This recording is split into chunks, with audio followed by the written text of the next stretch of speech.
Alex inggit kay Zinab.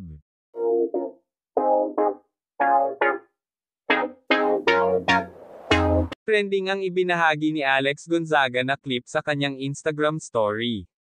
Makikita kasi sa nasabing clip ang pag-aasikaso ni Bobby Ray Parks, Jr., sa kanyang nobyang si Zinab Hareik. Marami rin ang naaliw dahil sa attention yung ibinibigay ng basketball star sa vlogger.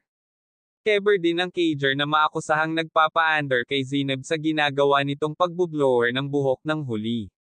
May caption nitong, "Happy for you never ako blower ni Mikey."